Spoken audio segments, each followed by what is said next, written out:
The next section we have is actually proportions, but in order to talk about proportions, we have to understand what a ratio is. So ratios are just a comparison of two things. Okay? So the comparison between two numbers or quantities. And we have a few ways that we can represent them, and you're familiar with hopefully a lot of these. The first one is with just a word 2 in between, so 3 to 4. This also says 3 to 4, but we put a colon in between here. And then 3 to 4 is the most common one that we use in math, the fraction version of that. But they all mean the same thing. It's a comparison between two numbers. So here's an example that really doesn't have a lot to do with math in terms of it having numbers. But if I want to just compare something, I want to compare the number of stars to the number of circles. That would be 2 to 3. 2 to 3, 2 over 3. Okay, either of those. Now I could compare the circles to stars, and that would be 3 to 2. Okay, circles first and then stars second. So it's important the order that these things go in. Okay, and so making sure that your order is proper is very important. So how is that like a fraction? Well, really it is a fraction. Okay, it's division, and sometimes it can be written as a part divided by a whole. And that's a very important thing to remember, that it can be written as part divided by a whole. So percents, they are parts divided by whole. They are comparisons of two numbers, okay, in terms of quantities, and they can be written as parts over wholes as well. Okay, so we'll keep that in mind, that they're just like fractions in terms of they can be written like division. Okay, they don't have to be, but they can be. And then how are they different than a fraction? Well, often ratios have labels with them. So the label is going to change comparing stars to circles. Well, in a fraction, I don't necessarily have stars to circles. I have part divided by whole. They're not always part divided by whole. Okay, so in the case of stars to circles, it was stars to circles. It wasn't stars to total symbols. Okay, so it wasn't a part divided by whole. Okay, but ultimately, they're just a different way to write percents in terms of them being different than fractions. Okay, so that's a ratio. Now let's move on to our topic of solving proportions. So we're actually in the section of solving proportions. Well, in order to solve proportions, really what we're looking at is we're kind of looking at this in terms of it being similar to reducing fractions. So this first problem, you've done this a thousand times throughout your math career. This is really just reducing a fraction. I want to know what over 12 would reduce to 3/4. And so if I think about that, okay, and I multiply this side, not that side, this side times 3 to get 12. So if I multiply this side times 3, I'm going to get 3 times 3 is 9. You got it.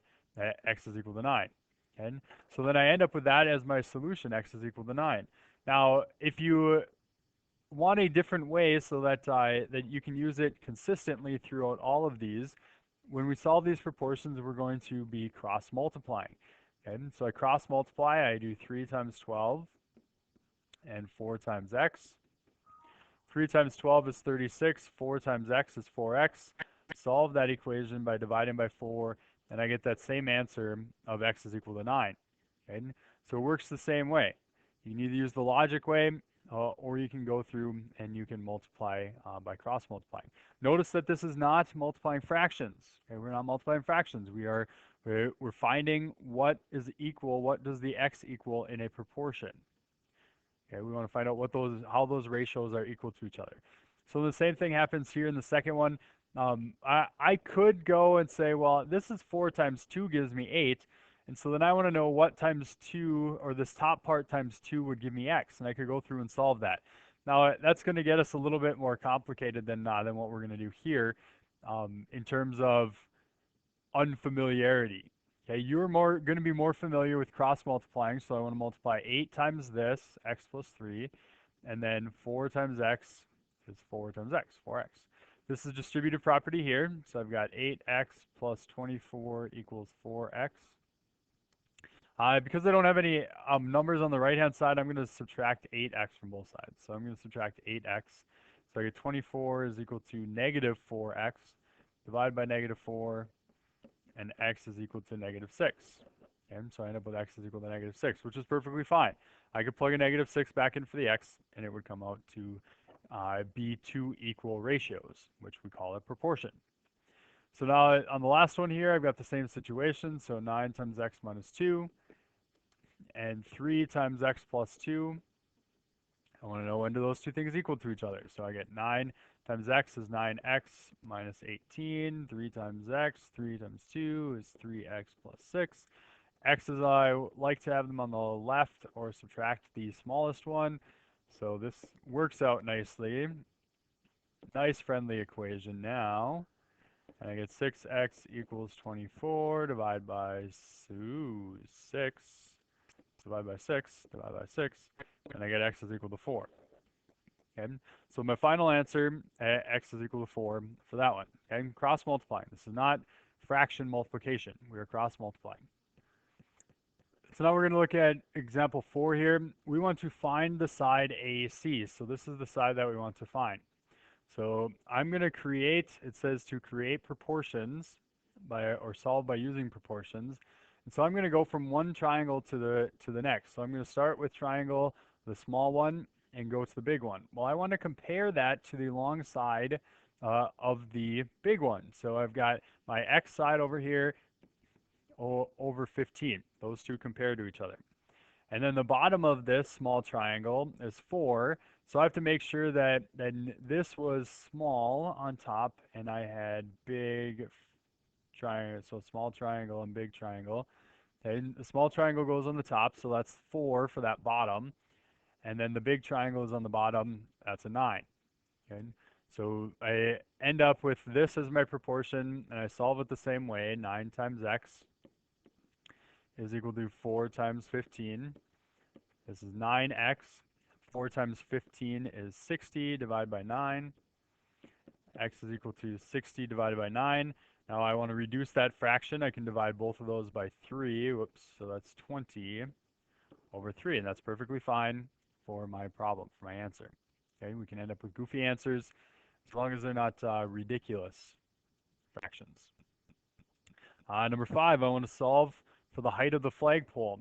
Well, hopefully you can see in here that we have two different triangles.